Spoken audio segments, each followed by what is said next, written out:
आज ये प्रेस वार्ता दो बिंदुओं पे केंद्रित रहेगी। पहला है हमारा आदरणीय एमडी और सीईओ श्री अशोक चंद्रा जी, जो पंजाब नेशनल बैंक के एमडी और सीईओ हैं। उन्होंने अपने कर्मचारियों को अपने योगदान के बाद पारितोषिक टैक्स पर 50% बर्डन, उसका जो भार है वो उठाने के लिए तय किया है कि पंजाब नेशनल बैंक जो भी एम्प्लॉय हैं उनका जो कंसेशनल इंटरेस्ट लगेगा, लोन में जो कंसेशनल इंटरेस्ट है और हाउसिंग लोन में जो इंटरेस्ट सालाना लगेगा, उसका 50% पंजाब नेशनल बैंक वो भार उठाएगा, वो अपने इनकम से पे करेगा। इसके लिए हम उनको तहे दिल से शुक्रिया अदा करते हैं। आपको बताना चाहते हैं कि हम इस विषय को लेकर हमारा संगठन जुलाई 2024 से संघर्षरत था। हम लोगों ने इस विषय को लेकर पिछले एमडी और सीईओ के समय में हड़ताल के लिए भी नोटिस दिया था, जिसमें कि सीएलसी ने इंटरवेंशन करके हमें मीटिंग करवाया और प्रबंधन ने हमें बताया कि हम आपको मौका देते हैं, हम लोग आपस में बातचीत कर रहे हैं और इसमें कुछ न कुछ एम्प्लॉय को फ़ायदा होगा। और नए एमडी और सीईओ श्री अशोक चंद्रा जी के आने के बाद उन्होंने 50% की छूट दी है। यह सभी वर्ग के कर्मचारियों के लिए जो पंजाब नेशनल में काम करते हैं, उनको एक विशेष लाभ, सीधा लाभ इससे प्राप्त होगा। आपको ये भी अवगत कराना चाहते हैं कि हमारे एमडी और सीईओ श्री अशोक चंद्रा जी बिहार के रहने वाले हैं, पटना के रहने वाले हैं और उनका विशेष ध्यान बिहार और पटना पे रहेगा। हम इसके साथ हम दूसरे विषय पे भी आना चाहते हैं, जिसमें कि यूएफबीयू ने, यूनाइटेड फ्रंट बैंक यूनियन ने अभी एक आंदोलन चला रखा है, जिसमें कि सभी बैंक शामिल हैं। एसबीआई, जितने भी बैंक आप जानते हैं सरकारी bank, Punjab national bank, Canara bank, union bank, सभी बैंक शामिल हैं। और इसका जो मुख्य मांग है, हमारी बहुत दिनों से मांग चली आ रही है 5 डे बैंकिंग। 5 डे बैंकिंग जो कि डिजिटलाइजेशन इतनी अधिक हो चुकी है, उसके बावजूद सरकार 5 डे बैंकिंग पता नहीं क्यों नहीं एक्सेप्ट करना चाहती है। तो इस चीज़ को लेके एक हम लोग आंदोलन में हैं। विषय है 5 डे बैंकिंग। दूसरा विषय है पर्याप्त संख्या में कर्मचारियों की भर्ती। लगातार काम बढ़ रहे हैं, हमारा एक्सपेंशन हो रहा है रोज़ बरोज़, लेकिन हम पिछले 10 सालों में करीब 2 लाख हमारा स्टाफ की संख्या घटी है। तो वो हमारे, क्योंकि देश में बेरोजगार बढ़ रहे हैं, देश में रोजगार की डिमांड करने वाले बढ़ रहे हैं, लेकिन ईमानदारी से जहाँ जॉब मिल जाती है लोगों को, जहाँ बिना कोई खर्चे के जॉब मिल जाती है, बिना घूस दिए जॉब मिल जाती है, वो बैंकिंग इंडस्ट्री, रेलवे इंडस्ट्री, ये सरकारी संस्थान है। वहाँ पे अगर नौकरियाँ कम हो जाएंगी, खासकर आप जान दो, जैसे नौकरियाँ कम होगी, सबसे पहले जिनको रिजर्वेशन मिल रहा है, जो गरीब तबके के लोग आते हैं, जुड़ते हैं, जानना चाहते हैं, जिनके पास कोई मीन्स नहीं है, SC ST रिजर्वेशन है, OBC रिजर्वेशन है, सब तो एक साथ नुकसान हो जाता है। तो हम सरकार से मांग कर रखे हैं कि आप जो है सो ये हमें लेके आएँ, पर्याप्त नौकरियां बहाल करें बैंकों में। और हमारा कंपटीशन है, गला काट कंपटीशन है ये सब निजी बैंकों के साथ में। वो अनेकों प्रकार के सुविधा ग्राहकों को देते हैं, क्योंकि उन पर बहुत सारे नियम लागू नहीं होते हैं। जैसे आपका ये क्या बहुत सारी चीज़ें जो भारत सरकार का आपके उसके ऊपर आप लागू नहीं होते हैं। अब देखिए, हमारे अगला डिमांड है अधिकारियों और कर्मचारियों की सुरक्षा सुनिश्चित करना। आपको पता होगा, अभी पटना में कैनरा बैंक में एक लड़की से दुर्व्यवहार किया लोगों ने। अभी नवादा में कुछ दिन पहले, मुश्किल हफ्ता भर पहले, एक मैनेजर को जो है चाकू लेके जो हमला कर दिया गया। तो ये पहले गार्ड, आप लोग को याद होगा कि बहुत पहले हमारे हर बैंक में गार्ड हुआ करता था। अब गार्ड को इनको तनख्वाह देने में तकलीफ है बैंक, इसलिए जो है सो गार्ड नहीं रखते हैं। एक छोटा कर्मचारी को इन लोगों ने नौकरी से डिलीट कर दिया, ऊपर रोज नया नया चीज बढ़ाया जा रहा है। एक बैंक में कभी एक ईडी हुआ करता था, वहाँ 5-5 ईडी लगाए जा रहे हैं, 50-50 जीएम लगाए जा रहे हैं, 100-100 डीजीएम लगाए जा रहे हैं, लेकिन ये बेचारा गार्ड नहीं बहाल किया जा सकता है। सुरक्षा भले आपकी जान खतरे पे हो जाए। इसी तरह से हमारी ये जो उसमें मांग है IDBI बैंक, आप लोग पता होगा IDBI बैंक में 100% इसका भारत सरकार का परसेंटेज था, अब उसको बेचने की तैयारी चल रही है। तो हमने कहा है कम से कम 51% भारत सरकार का उसमें जैसे भागीदारी रहनी चाहिए। इसके साथ साथ हम लोग कोशिश कर रहे हैं, ये भारत सरकार ने अपने बजट में ला दिया है कि ग्रेजुएटी एक्ट में 25 लाख तक लोगों को जो है सो बिना टैक्स मिलेगा, लेकिन अभी तक हमारा पंजाब बैंकिंग इंडस्ट्री में लागू नहीं हुआ है। इन सब विषयों को लेकर हम लोग आंदोलनरत हैं। 7 मार्च को हम लोग पंजाब नेशनल बैंक के सामने भी डेमोन्स्ट्रेशन देंगे। इसके अलावा 24-25 मार्च को हम लोग को ऑल इंडिया स्ट्राइक है, हर जगह पूरे ऑल ओवर इंडिया में स्ट्राइक है सभी बैंकों का 24-25 मार्च को, अगर सरकार इसको नहीं मानी तो। हम जनरल सेक्रेटरी हैं Punjab national bank officer association Bihar Jharkhand के, डिप्टी जनरल सेक्रेटरी हैं और AIBO all India bank officer association के, और डिप्टी जनरल सेक्रेटरी हैं all India bank Punjab national bank officer federation के। अगर आप लोग कुछ पूछना चाहते हैं तो पूछ सकते हैं। एक तरफ आप बोल रहे हैं कि डिजिटलाइजेशन के कारण इतना ज़्यादा सुविधा हो गई है जिससे हम लोग को 5 दिन की नौकरी 5 दिन ड्यूटी किया जाए, पर दूसरी तरफ भर्ती की बात कर रहे हैं, और भी स्टाफ की जरूरत है। बड़ा अच्छा क्वेश्चन आपका।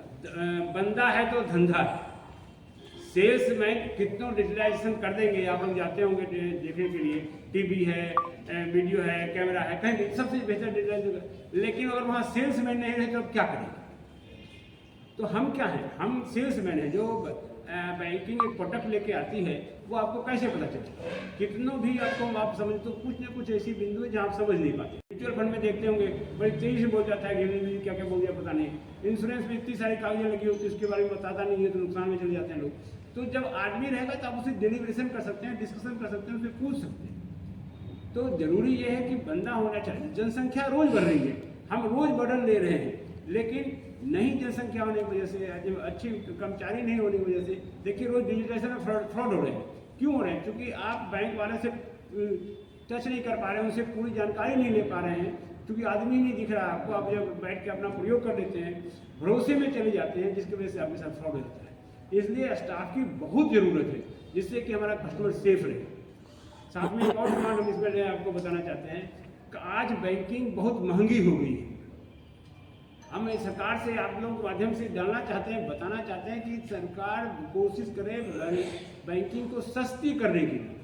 हर छोटा एम्प्लॉय, हर लघु उद्यमी लोग या छोटे इनकम वाले लोग बैंक में सबका खाता है। बैंक में सरकार ने सबका खाता खुलवा दिया। आज आपको क्या क्या कर रहे हैं? आज जैसे ATM कार्ड आपको 118 रुपये हर महीने कटेगा। गलती से गरीब आदमी ने अगर पैसा 2000 से नीचे ले लिया तो भी उसके 300-400 रुपये क्वार्टरली कट जाएंगे। तो ये जो ये छोटा व्यापारी है बेचारा, वो उसको एक चेक आ गया, उसमें पैसा वो बाउंस हो गया किसी कारण से, उसके 500-700 रुपया कट जाते हैं। सर एक अंतिम क्वेश्चन होगा, पंजाब नेशनल बैंक के ही वो कर्मचारी हैं, SC/ST लोग कर्मचारी हैं, उनका कहना है कि SC/ST जितने भी कर्मचारी हैं पंजाब नेशनल बैंक में, उनके साथ भेदभाव किया जाता है, वर्गीकरण किया जा रहा है। इस पर क्या कुछ कहेंगे? नहीं, एकदम जिसने बोला है बहुत ही झूठा बोला है, एकदम वो निकम्मा है। वो पंजाब नेशनल बैंक को नहीं जानता है, इसका मतलब, या उसकी दुर्भावना है। पंजाब नेशनल बैंक कभी भी किसी के साथ भेदभाव नहीं करता है, और हम और हमारा संगठन से पंजाब नेशनल बैंक सामने है। हमारा संगठन यहाँ आप गिन नहीं सकते हैं कितने SC हैं, या जान नहीं सकते कितने SC/ST हैं। हम अभी मैंने आपको पहले बोला, अपनी बातों में बोला कि रिजर्वेशन लोगों को नुकसान हो रहा है। अगर ऐसी बात होती तो हम उस विषय पे जाते ही नहीं। तो ये सब है जिनको अपना सस्ती लोकप्रियता लेनी होती है, वो ऐसी बातें करते हैं, वरना पंजाब नेशनल बैंक इसमें कभी भी ऐसा नहीं करते हैं। सर आने वाले दिनों में जो स्ट्राइक आपका हो रहा है, लगभग कितने बैंकों का समर्थन है आपको? मैंने बता दिया सभी सरकारी बैंकों का समर्थन है। उसमें स्टेट बैंक से लेके जितने भी सरकारी बैंक है, union bank, PNB, Canara bank, उसके बाद जो तो हाँ bank of India, UCO bank, private bank को छोड़, हाँ प्राइवेट बैंक। धन्यवाद। रूप से हम लोग जो है ना परक्यूजिट टैक्स के ऊपर अपने CMD को धन्यवाद ज्ञापन देने के लिए करते हैं। इसका मेन मकसद ये है कि जब परक्यूजिट टैक्स पहले समझ लीजिए, आप सर ने बता भी दिया होगा, इसको समझ लीजिए। परक्यूजिट टैक्स जो है, एक तो टैक्स हम ऑलरेडी दे रहे हैं अपने, जो भी हमको सैलरी मिल रहा है, तो हम लोग को एक लोन मिलता है अपने बैंक के थ्रू, वो कंसेशनल रेट ऑफ इंटरेस्ट मिलता है। जो लोन मिलता है उस पर हम लोग को जो इसका जो कंसेशनल रेट ऑफ इंटरेस्ट है उस पर जो हमारा इनकम हो रहा है उस पर भी टैक्स अब बैंक इसका सरकार ले रहा है। उससे क्या होता है ना कि पर एम्प्लॉय लगभग हर साल 2.5 लाख 3 लाख पर टैक्स अलग से बर्डन आ गया और उसको 3 महीने के अंदर में बैंक ने बोला कि इसको जो है इस साल का, क्योंकि ये इम्प्लीमेंट हुआ दिसंबर में, तो बोला कि दिसंबर जनवरी फरवरी मार्च यानी कि 3 महीने में आपको पे करना है। तो पर एम्प्लॉय लगभग किसी का 90,000, किसी का 80,000, किसी का 70,000, किसी का 1 लाख पर मंथ उसका पैसे डिडक्ट हो रहा है।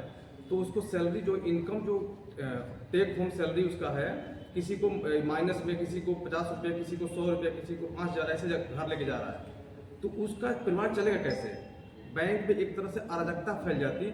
हम लोगों ने इस मैटर को काफ़ी जोर शोर से उठाया। इसके अगेंस्ट में हम लोगों ने इसका स्ट्राइक का कॉल दिया और स्ट्राइक का कॉल हुआ तो CLC इस पे एक्शन लिया और CLC बैठ करके मैनेजमेंट और बैंक, DFS और ये इसका IBA इस सबको मिला करके एक मीटिंग कराया। मीटिंग में ये हुआ कि बैंक इस पे कुछ करेगा। पहले बैंक को बोर्ड, जो भी कोई डिसीजन होता है तो बैंक को एक बोर्ड मीटिंग में उसको पास कराना पड़ता है। तो बैंक के समय मांगा कि हमको समय दिया जाए, हम लोग इस पर कुछ करेंगे। तो जब हमारे पिछले CMD चले गए तो न्यू CMD जो आए तो इनको समझ में आया कि जब हमारे एम्प्लॉई खुश नहीं रहेंगे तो हम एक बेहतर सर्विस नहीं दे पाएंगे। तो बेहतर सर्विस देने के लिए हमको खुश होना जरूरी है। अगर हम अपने घर सैलरी अगर 5,000 रुपये लेके जाएंगे, 50 रुपये लेके जाएंगे, तो हम एक बेटर सैलरी इसका बेटर सर्विस नहीं प्रोवाइड कर सकते। तो हमारे CMD ने 50% जो परक्यूजिट टैक्स का कंसेशनल रेट ऑफ इंटरेस्ट जो हमको लोन मिलता है उसका 50% टैक्स का वो जो है हमारे बैंक बियर करेगा। लेकिन इससे भी समस्या का समाधान नहीं होता है, क्योंकि वो 50% नहीं 100% नहीं चाहिए, क्योंकि ऑलरेडी बैंक हमको प्रोवाइड कर रहा है तो उसके एवज में हमारे एम्प्लॉय ऑलरेडी लोन ले रखे हैं। अगर उनको टैक्स पे करना पड़ा तो वो काफ़ी मुसीबत में आ जाएंगे, क्योंकि काफ़ी लंबा उनको EMI चुकाना पड़ रहा है और साथ में टैक्स अगर पे करना पड़ा तो उनकी घर की स्थिति खराब हो जाएगी, क्योंकि 30% ऑलरेडी टेक होम सैलरी पे है लोग। तो इसके लिए हम लोग CMD को धन्यवाद देना चाहते हैं और उम्मीद करते हैं कि भविष्य में हम लोग 50% को 100% कर पाएंगे। दूसरा एक मुद्दा हमारा UABO है, United farmer bank union. Main सारे जितने भी इंस्टीट्यूशन है सरकारी, लगभग सभी में 5 डे वर्किंग है, चाहे वो RBI हो, SEBI हो, IRDA हो, जितने भी संगठन है लगभग सभी में जो है, इवन LIC सब में है। तो जब सभी में 5 डे वर्किंग है तो बैंक में क्यों नहीं होना चाहिए? बैंक में भी 5 डे वर्किंग होना चाहिए। तो हम लोग इसका डिमांड कर रहे हैं कि 5 डे वर्किंग हो, क्योंकि वर्क लाइफ बैलेंस बहुत इंपॉर्टेंट चीज़ है किसी के लिए भी। अगर हम ऑफिस में अच्छा काम करेंगे, जब हमारा घर का सिचुएशन सब 5 डे हमको अगर काम करने के लिए मिलेगा तो 5 डे हम घर में बैठ रह के 2 डेज जो घर में हमारा छुट्टी मिलता है उसमें हम अपना लाइफ को ही बैलेंस कर पाएंगे। इसके लिए UABO ने एक काफ़ी बड़ा एक इसका प्रोग्राम बना कर रखा है 2 महीने का, उसमें कि वो स्ट्राइक ना हो, क्योंकि इसका हमेशा जो है एसोसिएशन का मानना रहा है कि बैंक का काम सर्विस देना है। तो हम लोग स्ट्राइक करके हम अपने पब्लिक को, हम अपने देश की इकोनॉमी को बर्बाद न करें, परेशान न करें। तो सरकार हमारी बात को बहुत पहले ही मान जाएगी, जिससे ये सब जितने भी हमारे प्रोग्राम है सब कैंसिल हो जाएंगे। अगर नहीं मानती है तो मजबूरी में हम लोगों को वो काम करना पड़ेगा। फिर चलेंगे। संजीव मिश्रा, पटना का वर्किंग सेक्रेटरी, PNBO पटना।